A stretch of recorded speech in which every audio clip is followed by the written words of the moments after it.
काम छोड़कर और आप यहाँ आए हो तो अब आधा घंटा घंटे का काम है, आप बाहर नहीं जाए और यहाँ व्यवस्थित बैठे रहें, क्योंकि आपको तकलीफ तो होगी, गर्मी भी है, खाना भी खाना है, जो अपन जिस काम के लिए आए वहाँ अपन उस काम के लिए जाना भी है। तो मैं आप सभी भाइयों से हाथ जोड़कर, माताएं बहनें इतनी गर्मी में आके यहाँ बैठी है, सबसे निवेदन करूंगा कि थोड़ी शांति रखे, सभी अपन जिस काम के लिए आपको बुलाया है वहाँ 5 मिनट चल के और फिर भोजन करके फिर आपको घर पधारे। ये मेरे निवेदन है। आज जो जन सर्जन अभियान उसके तहत जो ये मीटिंग रखी गई है बाड़मेर शहर और बाड़मेर ग्रामीण ब्लॉक की, और उसमें यहाँ सभी मंच पर हमारे विराजमान सभी समाजों के अध्यक्ष, हमारे लीडर्स सब यहाँ विराजमान है, और सामने पंडाल में बाड़मेर विधानसभा की क्रीम सब सारे जितने भी मजबूत और स्तंभ सारे यहाँ पधारे, और हमारी माताएं बहनें इतनी तादाद में पधारी। आप सबका तहे दिल से मैं बहुत बहुत धन्यवाद ज्ञापित करना चाहता हूँ। मेरे से पूर्व सभी वक्ताओं ने बात कही, सभी बात अपने रखी और बातें भी गई किस तरह से पार्टी को मजबूत करना है। जो पर्यवेक्षक आए हैं उनके सामने बात भी रखनी है कि हमारी कांग्रेस कैसे मजबूत हो, हमारे जिले में जो भी अध्यक्ष हो, क्योंकि अभी जो भी अध्यक्ष होगा वो मजबूत होगा और वो सबको साथ में 36 कौम को लेकर साथ में चले, ऐसे व्यक्ति को आप जिला अध्यक्ष बनाओ और उसकी बाड़मेर की बागडोर सौंपो। हम सब आपके साथ हैं, इस फैसले के साथ है कि निष्पक्ष और ऐसा व्यक्ति आप दो जो सबको साथ में लेके चले। और मैं आपका धन्यवाद इस बात के लिए भी आज हृदय से देना चाहता हूं कि छोटे से बुलावे पर और इतनी सारी भीड़, इतने सारे आप लोग, इतनी माताएं बहनें आपने यहाँ आकर मुझे जो आशीर्वाद दिया, इसके लिए मैं आपका तहे दिल से बहुत बहुत आभारी हूँ कि आप इस गर्मी में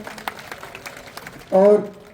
खेती का काम छोड़कर और आप यहाँ पधारे, इसके लिए जितना ही भी आपकी प्रशंसा करूं, जितना भी आपको धन्यवाद दूं, बहुत कम है। रही बात काम की बात कही, 20 महीने की बात कही कि भाई किस तरह से पार्टी के अंदर निष्कासित रहा, वापस पार्टी में आ गया, क्यों आज क्या चल रहा है, किस तरह की बातें चल रही है, क्यों चल रही है, किस कारण से चल रही है, ये सब मेरे से शायद मुझे कहने की आवश्यकता नहीं है, सभी जानते हैं कि किस तरह से ये हो रहा है, क्यों हो रहा है। मैं तो एक ही बात कहूंगा कि हमारी कांग्रेस कैसे मजबूत हो,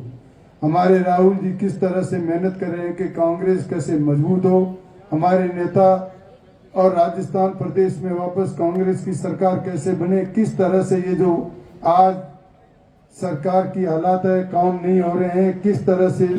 चाहे हर क्षेत्र में देखो, सड़क में, पानी में, बिजली में, हॉस्पिटल में, चिकित्सालय में, और जो भी जिस तरह से आपको परेशानियां आ रही है उसका समाधान कैसे हो, ये बातें अपन करेंगे। कांग्रेस को कैसे मजबूत करेंगे, इस बात पर अपन आने वाले दिनों में चर्चा भी करेंगे। और मैं पुनः आपसे यही कहूंगा कि अपन अनुशासन में रहकर, यहाँ जो सब आए हैं, थोड़ी तकलीफ जरूरी होगी, 2 किलोमीटर यहाँ सर्किट हाउस है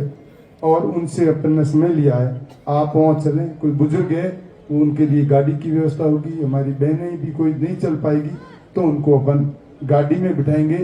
एक जुलूस टाइप होगा कि देखो बाड़मेर का ये रिला है, इतना बड़ी तादाद में मेरे ख्याल से कहीं भी ऐसा आपको नहीं मिलेगा जैसा ये बाड़मेर में है। तो मैं तो आपको धन्यवाद देना चाहूंगा कि आप इस अनुशासन में रह के किसी भी तरह से अपन अनुशासन को नहीं तोड़ें, किसी के खिलाफ नहीं बोले, और किस तरह से वहां जाके अनुशासन में रहकर और बात करके तुरंत वापस यहाँ आ जाएंगे। सबके लिए भोजन की व्यवस्था है, आराम से मेहरबानी करके भोजन करके जाएं और फिर अपने अपने घर उनको वापस भी जाने की जहाँ कोई दिक्कत हो उनके व्हीकल की व्यवस्था भी कर लेंगे और सबको घर कैसे वापस पहुंचाएं ये भी व्यवस्था होगी। पर अंत में पुनः आप सभी को, सभी हमारे कांग्रेस के वरिष्ठ नेतागण सामने सभी सरपंच, डेलीगेट, अन्य संगठनों से पदाधिकारीगण, हमारी सारी इतनी सारी हमारी माता बहनें, सभी जो यहाँ पधारे, इन सबको मैं तहे दिल से बहुत बहुत धन्यवाद देना चाहूंगा। जय हिंद, जय भारत, जय कांग्रेस।